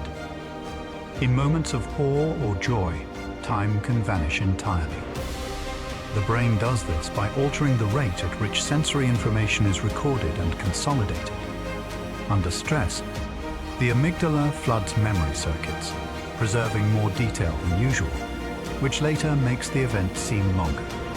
This distortion has led to countless reports of time slowing in accidents, visions, and near-death experiences. Far from being supernatural, it is the brain's method of survival, granting a longer window for reaction. Yet the sensation still feels magical. In the memory of that suspended instant, we touch a truth about consciousness. Time is not only measured by clocks, but by the intensity with which we live. Déjà vu may be caused by a brief misfire in the memory system. Déjà vu, the eerie certainty that a moment has already been lived, occurs when signals between the hippocampus and temporal cortex fall slightly out of sync. A new experience is processed first in circuits responsible for recognition before it fully reaches conscious awareness. The brain briefly mistakes the present for memory, producing a wave of familiarity that feels profound.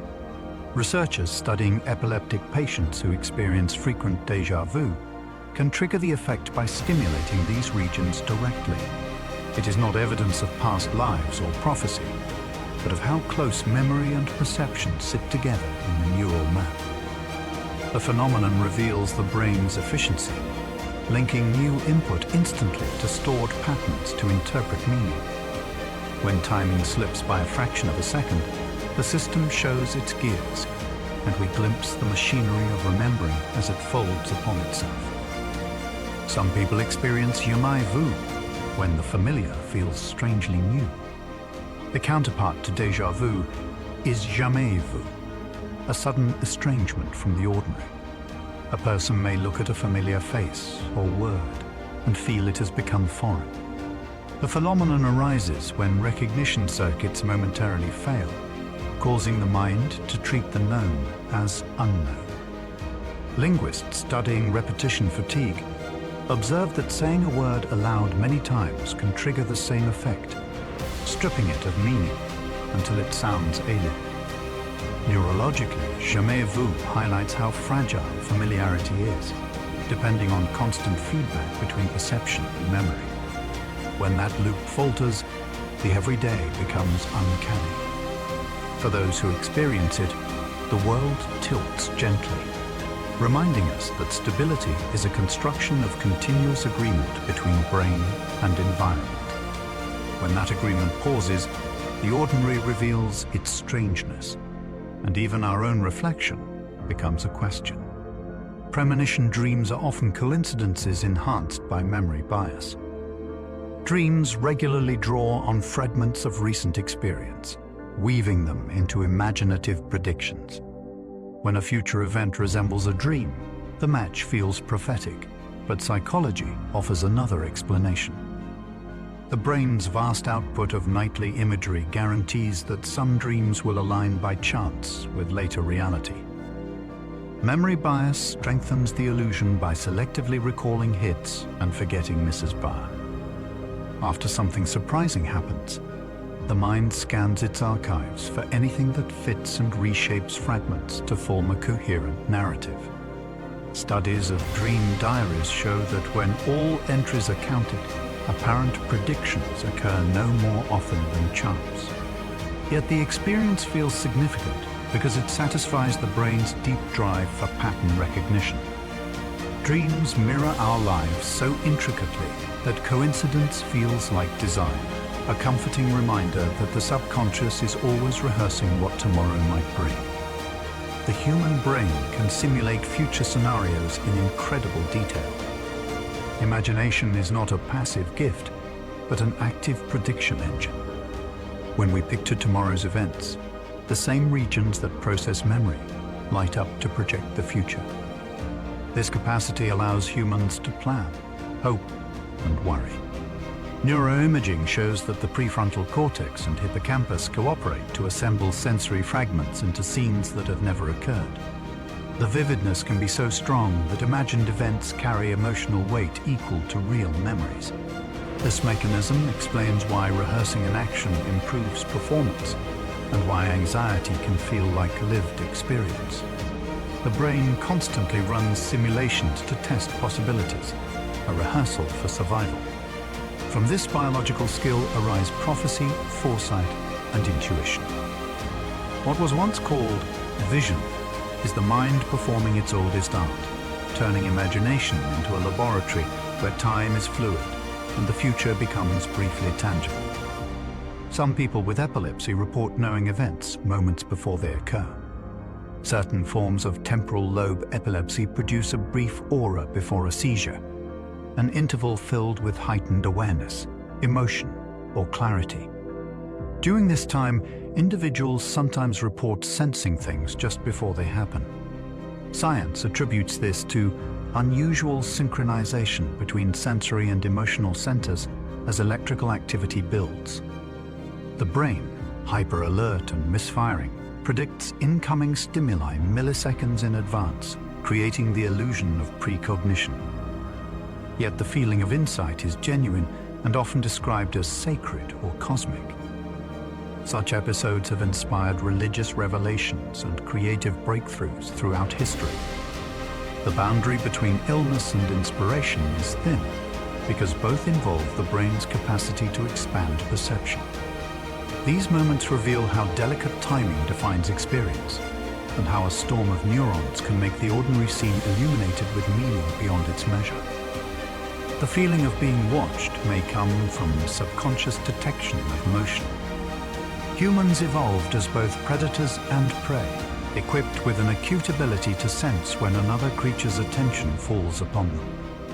Studies show that even when we cannot consciously see someone, our peripheral vision detects tiny shifts in light, posture, or focus.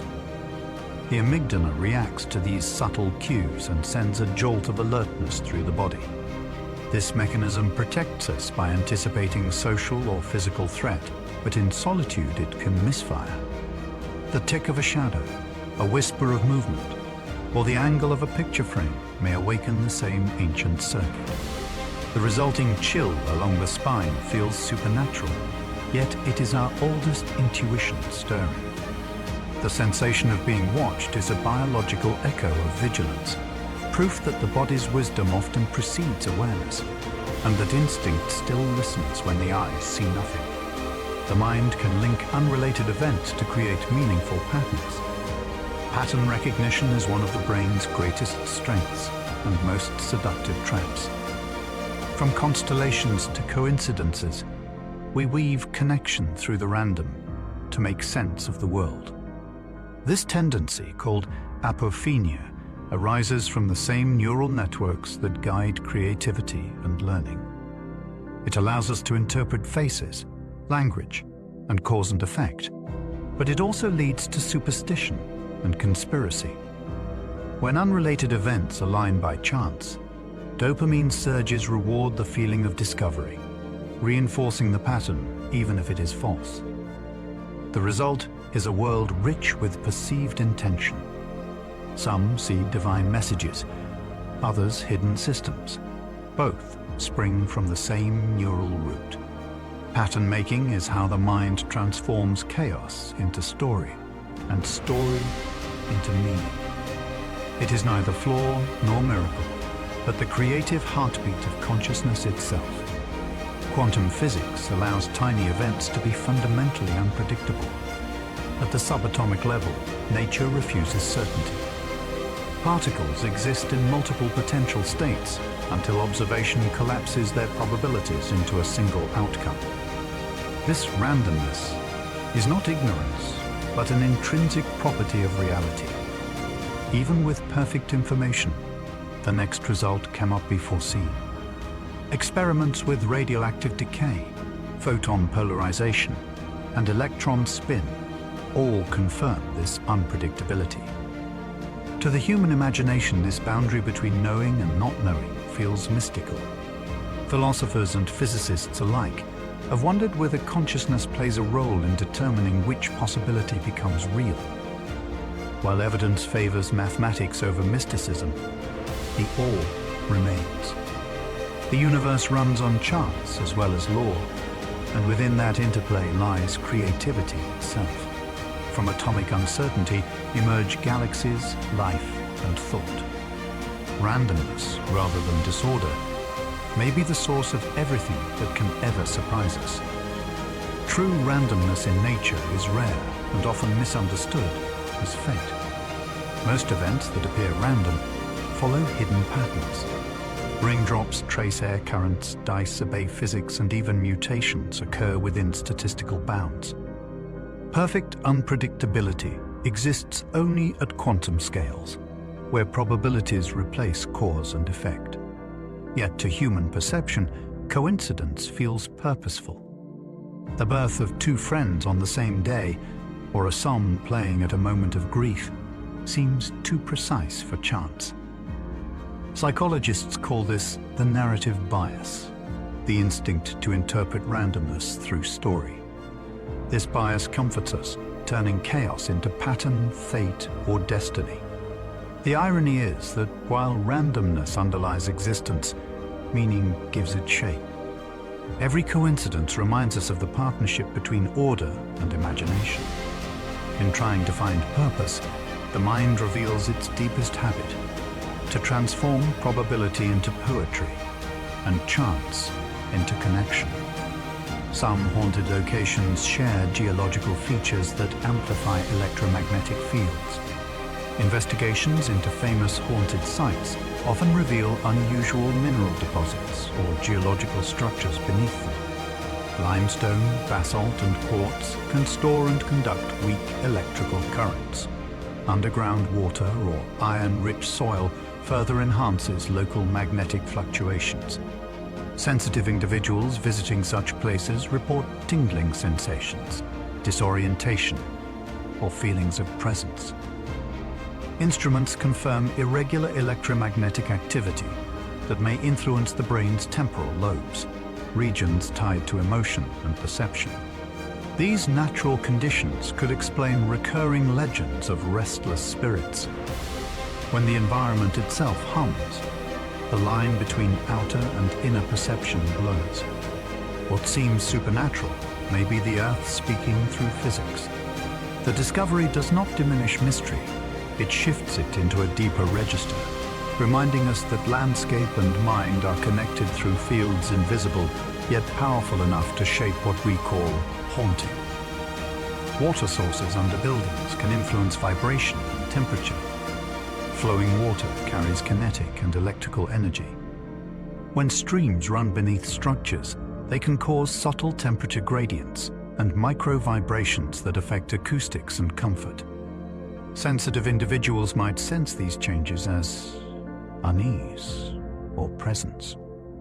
In older buildings without modern insulation, the effect can be amplified by humidity and sound resonance, producing faint murmurs or cold spots associated with haunting.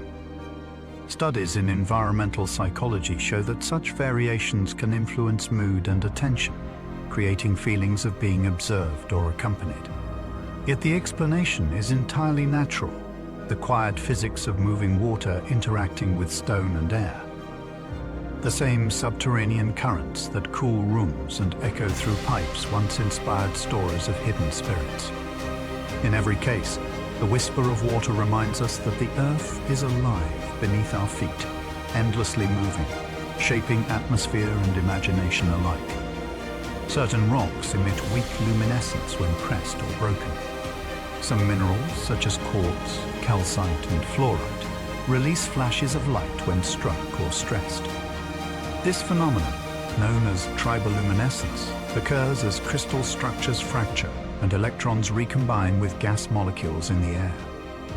To the untrained eye, the effect appears supernatural, light born from stone with no fire or spark.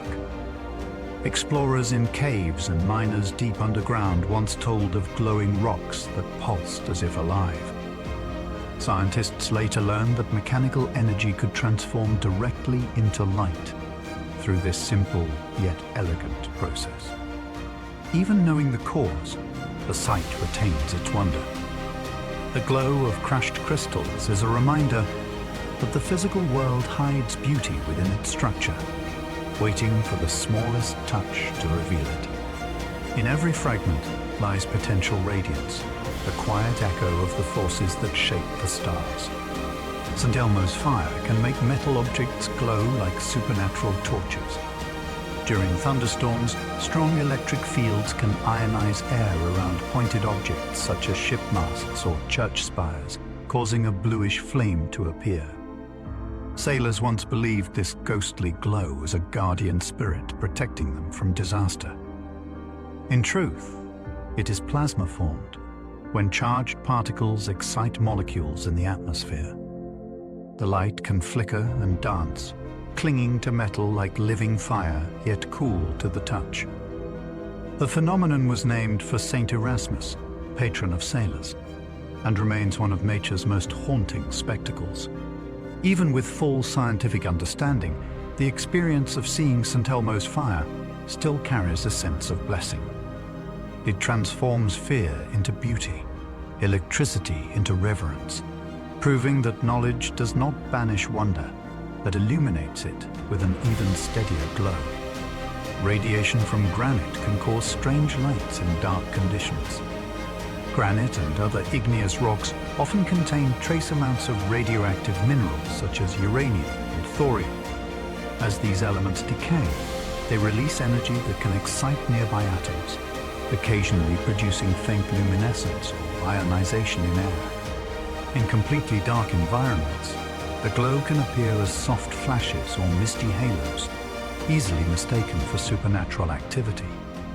Sensitive photographic plates and detectors confirm that these emissions are natural, ancient, and constant. The same decay heat that powers the Earth's core also animates the stones beneath our feet. To early observers, glowing rock symbolized spirits within the mountain. To modern science, it is a quiet conversation between matter and time. The radiance of granite reminds us that even the most solid things are slowly changing, releasing whispers of light that have traveled through millions of years to reach the present night. Lightning strikes can magnetize soil and leave glowing residues. When a bolt of lightning hits the ground, temperatures soar higher than the surface of the sun. In that instant, sand and minerals melt and fuse into glassy tubes known as fulgurites. The energy can also magnetize surrounding soil and create faint, luminescent after effects as trapped electrons slowly recombine. For centuries, people who found glowing ground after storms believed celestial fire had touched the Earth.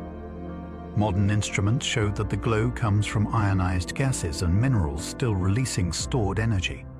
The process is both violent and delicate, turning chaos into fragile glass sculptures. Each fulgurite is a frozen moment of sky meeting stone, a natural relic of power so immense that it seems divine. Even under analysis, the impression endures. Lightning writes its own language in the sand, signing each storm with light. Ancient structures were often built on sites with unusual natural energy.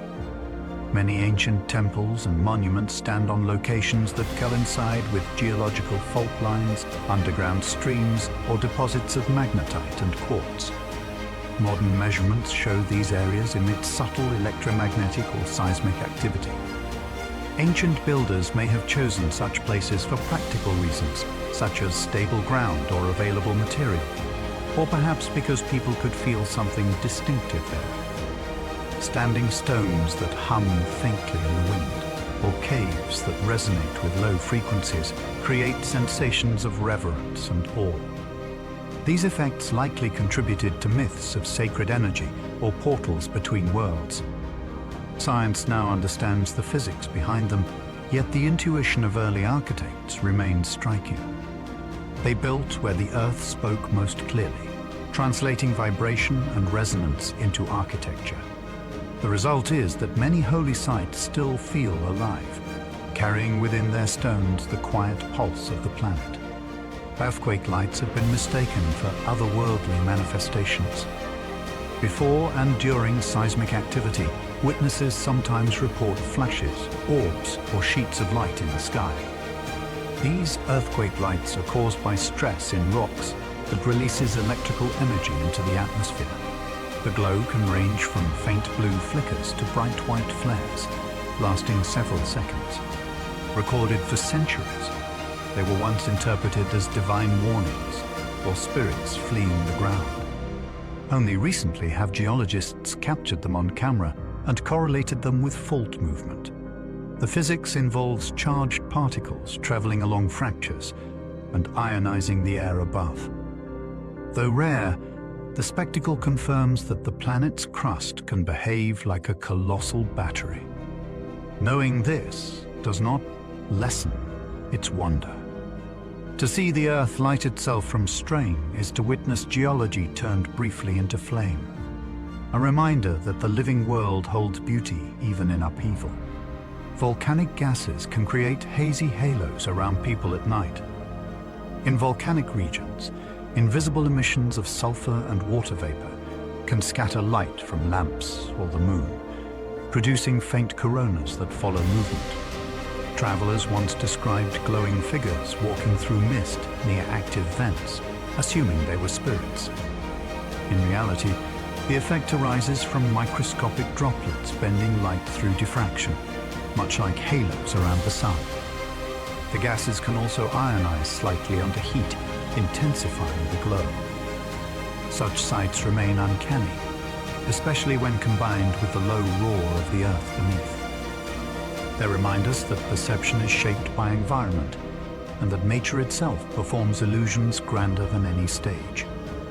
The next time a halo drifts through volcanic fog, it can be seen not as haunting, but as Earth's own slow exhalation, turning chemistry and light into quiet, moving art. Atmospheric plasma events may have inspired ancient fire spirit legends. Rare luminous phenomena known as ball lightning or plasma orbs occur during storms when charged particles form stable spheres of glowing air.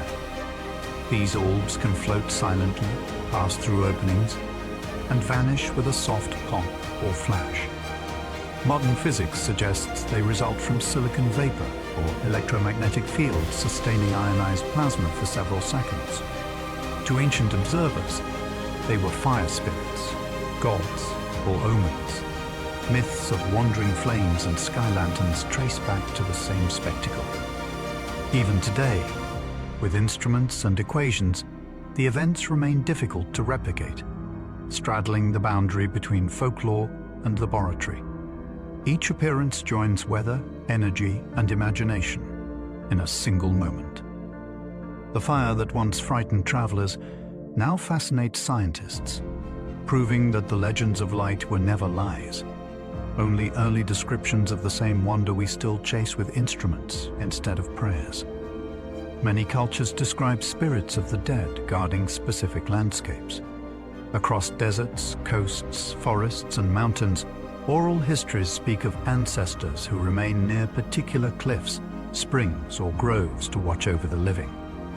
Anthropologists see in these stories a sophisticated ecological ethic, because when people believe a valley is watched by elders, they harvest gently, avoid waste, and leave offerings that also serve as nutrient krbah, returns to the soil.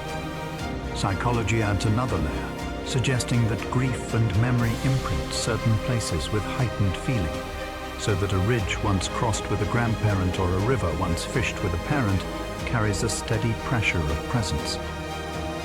Geology sometimes contributes as well, through acoustics that carry voices farther than expected, or through minerals that subtly influence compasses and mood.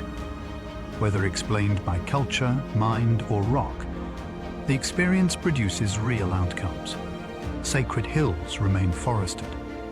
Springs, stay clean. Footpaths skirt nesting grounds.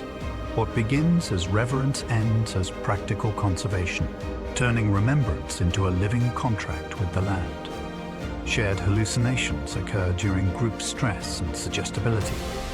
History holds striking accounts of entire crowds seeing lights in the sky, hearing phantom bells, or sensing a figure moving through a battlefield. Under fear and fatigue, the brain becomes highly tuned to social cues. When one person gasps and points, attention locks onto ambiguous stimuli, and the whole group begins filtering perception through the same expectation. Neuroscience calls this entrainment, a temporary alignment of focus and interpretation. Add low visibility, loud noise or hunger, and uncertainty rises until imagination supplies detail. The effect is not foolishness. It is a survival strategy that once helped communities respond quickly to threats. Modern experiments show that synchronized breathing, chanting, or marching further amplifies agreement about what is seen or heard. In those conditions, a flicker becomes a figure, and an echo becomes a voice. The vision may be unreal, yet the coordination is real, binding people together when they most need unity. Rituals can synchronize brainwaves across participants, enhancing unity. Electroencephalogram studies reveal that when people sing, sway, or breathe in rhythm, electrical patterns across separate skulls begin to align. This interbrain coherence appears strongest in bands associated with attention and empathy, and it correlates with reports of closeness and trust. Anthropologists have long suspected that ceremonies served as technology for solidarity, and now physiology confirms it. The synchrony extends into the body as heart and breath settle into common tempos, easing stress while sharpening collective focus. In that shared cadence, disputes soften and generosity rises. A village can make decisions without fracturing. A congregation can grieve or rejoice without words. None of this requires supernatural agency to feel extraordinary. It is extraordinary because it shows that minds are built to resonate. A circle, a drum, a chant, and a purpose are enough to tune separate lives into one instrument, at least for a luminous hour. Chanting and drumming alter heart rhythms and brain states. Repetition pulls the nervous system toward calm by engaging the vagus pathway that regulates breath, heartbeat, and digestion. As syllables and beats continue, the prefrontal regions that track time and self begin to relax, allowing broader networks to take the lead. People describe warmth behind the sternum, tingling along the scalp, and a widening of attention that feels like a gentle tide. Measurements show increases in slow brain rhythms linked to tranquility, paired with small releases of endorphins that brighten mood. Across monasteries and firesides, the method is consistent because the body is consistent. Breath meets rhythm, rhythm meets heart, and awareness settles. The meaning added by tradition deepens the effect by setting expectation and purpose. Whether the words are sacred or simple, the cycle carries the same promise. A steady pattern can hold a restless mind until stillness returns, like a hand offered in the dark. Sacred sites often sit where sound echoes in unusual ways. Caves with domed ceilings, holes with converging walls, and canyons cut to precise angles can turn a whisper into a chorus. Early builders noticed that some rooms answered song with a lingering tale that made voices seem larger and older than their owners. Those places became altars and sanctuaries.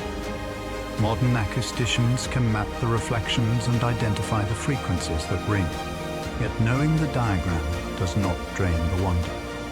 A single tone in the right chamber expands into a thrumming presence that vibrates ribs and spine, nudging emotion upward. Add incense, torchlight, and carved stone, and the senses agree that something vast is near. Sound, not silence, becomes the proof of reverence. The site shapes the ceremony, and the ceremony shapes memory, so that generations later, the very step across the threshold restores the echo and the awe. Some possession cases have been linked to neurological disorders. Sudden changes in voice, convulsions, visions, and altered personality have often been interpreted as a spirit taking hold. Clinical evaluation sometimes finds temporal lobe epilepsy, autoimmune encephalitis, dissociative conditions, or toxin exposure. Each can produce intense experiences that feel external to the sufferer. Cultures without medical tools used possession as a framework to understand such upheavals, and that framework brought community, ritual, and attention, which are themselves healing forces. Even today, when medicine addresses the underlying cause, supportive rites can reduce fear and stigma. The key insight is not that mystery is fake, but that the brain can generate overwhelming events that ask for meaning. When treatment and tradition cooperate, outcomes improve. Respect for physiology prevents harm. Respect for story restores dignity. Between the two, a person lost in storm can find a way back to shore. Religious ecstasy can produce physical effects like tremors and heat. Intense devotion activates the sympathetic system that prepares the body for significant events. Blood flow shifts, breathing deepens, and muscles begin to tremble as adrenaline and endorphins circulate together. Practitioners interpret these sensations as sacred fire or indwelling spirit, and the interpretation itself amplifies the physiology by adding purpose. After the crest, a parasympathetic settling follows, sometimes with tears, sometimes with laughter, often with lasting calm. Anthropologists find similar arcs in whirling, prostration, call and response song, and contemplative prayer. The forms differ, the curve remains. Far from discrediting faith, the measurements show that devotion is embodied. The leaf speaks fluently to tissue and nerve, and tissue and nerve answer back with warmth, lightness, and release. What begins as yearning ends as integration, as if the body had been waiting to be invited into the prayer all along. Placebo exorcisms sometimes work because belief is profoundly powerful. When a trusted figure declares that a burden is being lifted, the mind can downshift from alarm to safety. That shift alters hormone levels, quiets threat circuits, and relaxes muscles that have been braced for attack. The relief is real, even when the cause is psychological rather than preternatural. This does not belittle the ritual. It highlights the potency of expectation, community, and narrative. Every culture maintains ceremonies for cleansing and release because the nervous system responds to permission to let go. Medical analogues abound, from sugar pills that ease pain to friendly waiting rooms that lower blood pressure. Meaning is medicine. A rite that gathers family, marks an intention, and names an ending can close a chapter that biology alone left open. In that sense, a blessing is a treatment plan written in the language of the heart. Collective belief can shape real behavior and even local environments. Shared conviction guides choices about where to build, what to protect, and how to celebrate. If a grove is home to guardians, the axes stay away. If a stream is sacred, litter never appears and paths are carefully maintained. Over decades, these decisions become geology in slow motion, carving terraces, preserving soils, and keeping waters clear. Economies follow belief as pilgrims travel, artisans work, and markets grow around feast days. Fear can also steer outcomes, as rumors move crowds or close roads, proving that imagination alters traffic as surely as fences. This is not illusion. It is cause and effect. Stories write policy inside the mind, and the policy writes landscape outside the mind. The lesson is sobering and hopeful. When communities choose tales that honor life, the land itself benefits. When they choose tales of suspicion, the harm is equally tangible. Ancient cultures may have used psychoactive plants in religious ceremonies. Archaeology has uncovered residues on cups, pollen in burial sites, and art that depicts vines, mushrooms, and cacti with radiating halos. Pharmacology identifies compounds within these plants that engage serotonin pathways, increasing emotional openness and visual intensity. In carefully held settings, such chemistry can catalyze experiences of unity, forgiveness, or revelation that endure for years. Elders acted as guides to set intention and provide songs that stabilized the journey. The wisdom was not in escape, but in integration, bringing lessons back to feed families, mend rifts, and choose leaders with humility. Modern clinicians study similar compounds for depression and trauma under strict protocols, echoing practices that began countless generations ago. The through line is clear. Humans seek tools that open the heart, teach patience, and remind us that within the mind lies a vast meadow where meaning can bloom. Phantom pain suggests the mind can sense limbs that no longer exist.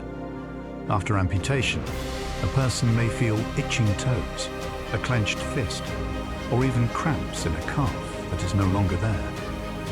The cortex still holds a detailed map of the missing region and continues to expect input.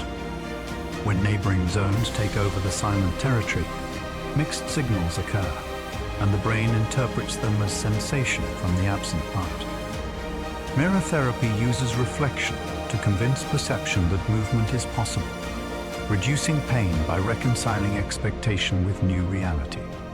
Virtual environments extend the same principle with even greater immersion. The phenomenon offers a profound lesson about presence. The self includes memory and prediction as much as flesh. Loss does not instantly erase representation. In a quiet sense, the body remembers itself and must be gently taught its new shape. Compassion, creativity, and time redraw the map. The brain's default mode network creates inner voices and intuition.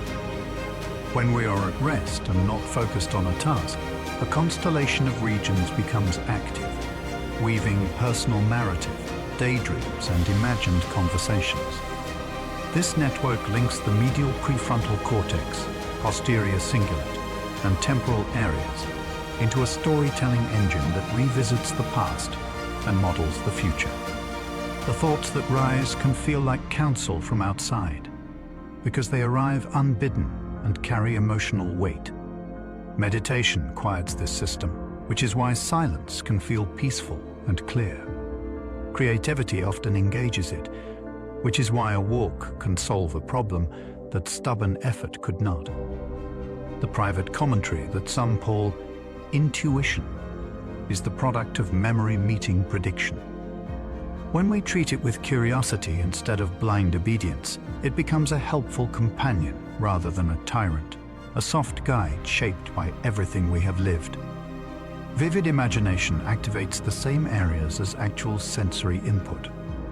Functional imaging demonstrates that imagining a color engages visual cortex, imagining music engages auditory cortex, and imagining motion engages motor regions. This reuse of pathways explains why athletes improve through mental rehearsal, and why fearful thoughts can accelerate pulse and breath without any real danger. It also explains why memories can drift, as constructed images blur with what truly occurred. The overlap is a gift when used deliberately. Artists can see before they paint. Musicians can hear before they play. Scientists can test ideas inside the theater of the mind before building a single instrument. The same structure that allows illusion also allows insight. The brain is not a passive camera. It is a projector and a screen, running simulations that, at their best, prepare us to meet reality with skill and grace. the sense of presence during grief is common and comforting. Mourners often report feeling a loved one nearby, hearing a footstep, or sensing a warmth that belongs to the person who has died. Clinicians recognize these as benign bereavement experiences that help attachment systems unwind slowly rather than snap. Neural circuits shaped by years of closeness continue to fire, producing sensations of proximity that soften the edges of sorrow. Over time, the episodes decline as new routines take hold, but many keep a gentle remnant, a quiet companionship that surfaces on anniversaries or in familiar places. This is not delusion. It is love finishing its work, changing form without losing meaning. In a very real sense, the dead continue to guide choices because their values and jokes and tenderness remain woven into the living. The presence that lingers is the shape of that weaving, felt like a hand on the shoulder in the night. Lucid dreamers can sometimes control their dreams at will. When awareness lights up during rapid eye movement sleep, the dreamer realizes that the scene is generated by mind and can choose how to explore. Studies show increased activity in regions that support metacognition, allowing decisions inside the dream to feel deliberate. Practitioners train by performing reality checks during the day and by keeping detailed journals that strengthen recall. Users range from rehearsing difficult conversations to transforming recurring nightmares into gentler narratives. Therapists find that facing a fear within a safe dreamscape can reduce daytime anxiety because the nervous system learns a new response pattern. Beyond utility lies wonder. Flying across an imagined sea or walking into a dawn that glows from within teaches that consciousness can paint and step into its own painting, a reminder that limitation loosens when curiosity leads. Some people experience sleep hallucinations that feel entirely real. At the borders of sleep, sensory systems may switch on while muscle tone remains inhibited, producing vivid figures, voices, or touches that overlay the bedroom. The effect is especially common after irregular nights, high stress, or sleeping on the back. Knowing the mechanism often reduces fear. The visitor is a projection. The pressure on the chest an artifact of breathing against still muscles. The footsteps a blend of house sounds and the auditory cortex searching for pattern. Gentle routines that improve rest reduce frequency, and simple tactics like wiggling toes can break the moment. The experience shows how thin the curtain is between imagination and perception. It also shows how gracefully the body tries to protect itself, locking motion during dreams so we do not act them out, at the cost of rare but unforgettable crossings between worlds. Sensory deprivation can induce profound spiritual experiences. In darkness and quiet, the brain amplifies its own rhythms, until inner imagery brightens into landscapes and inner dialogue becomes a guiding voice. Caves, cells, and modern float tanks all reveal the same tendency. After an hour, light appears behind closed eyes. After longer, a feeling of vastness arrives, as if boundaries had dissolved. Chemistry echoes meditation as endorphins rise and stress hormones fall. For some, the insight is personal, a memory reframed with compassion. For others, it is philosophical, a sense that self and world are continuous. The key is setting. Safety and intention turn solitude into sanctuary. Without them, isolation simply frays the mind. With them, silence becomes generous, a tutor that teaches patience, humility, and the simple joy of being. Random coincidences occur more frequently than intuition predicts. Human intuition is calibrated for small groups and short timelines, not for the staggering number of events that daily life produces. With so many moving parts, rare alignments are guaranteed to occur somewhere each hour. We notice the ones that touch us and ignore the countless almosts that would have felt equally magical. Mathematicians use birthday problems and matching games to show how quickly probability piles up. The lesson is not to dismiss delight. It is to understand that delight is abundant. Instead of insisting that every overlap carries a hidden command, we can greet it as a friendly nod from a busy universe, a reminder that patterns are plentiful, and that attention itself is a brush that paints significance wherever it rests. The human mind naturally fills gaps in reality to protect itself from chaos. Perception is prediction blended with sensation. When information is incomplete, the brain supplies the most likely continuation so that experience remains stable. This habit prevents dizziness when we move our eyes and keeps the world coherent when a scene is glimpsed for only a heartbeat. Under fear or fatigue, the same habit can create faces in smoke or footsteps in wind, because false alarms are safer than misses. The trait explains why haunted houses grow busier in dim light, and why forests grow populated at dusk. Understanding the mechanism invites gentleness. We can thank the mind for trying to keep us safe and then look again, letting more detail in. Clarity is simply prediction updated by new evidence, an elegant dance the brain performs all day.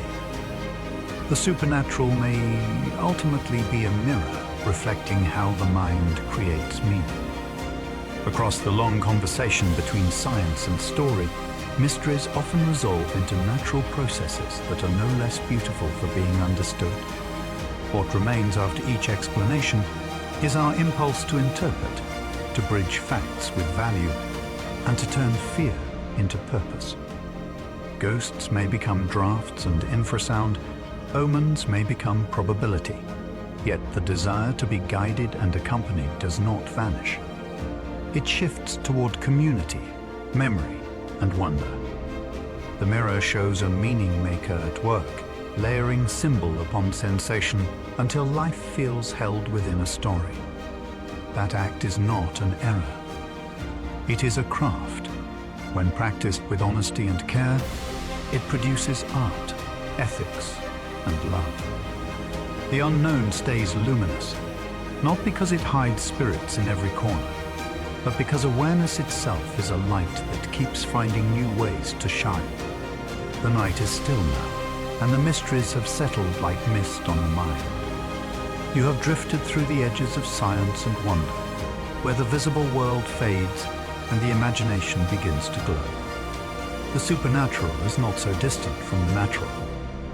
It is the human wish to understand what shimmers beyond reach, to name the chill that runs through an empty room, or the comfort that lingers after loss. Every tale of ghosts and visions, every story of light and shadow, reveals the same truth hiding at the heart of all inquiry. We live surrounded by more questions than answers, and that uncertainty is not frightening once you listen to it closely. It is gentle, and it hums with life. In the quiet of the mind, the border between the seen and unseen softens. Perhaps the spirits we chase are reflections of our own thoughts, or perhaps thoughts themselves are a kind of spirit, flickering briefly within the great current of time. Whether you lean toward reason or toward reverence, the mystery remains the same. Existence is wider than the words we have for it, and every explanation, no matter how complete, leaves a space open for wonder. As you rest, let that thought be enough. Let it comfort you that questions can cradle as softly as answers. The universe is vast, the mind even vaster, and both are filled with light we do not yet have names for. If you enjoy these quiet journeys, I invite you to like, subscribe, or share a thought below. It helps others find their way here too, one sleepy soul at a time. But for now, just breathe. Let your eyes grow heavy, and let the unknown cradle your dreams. Good night.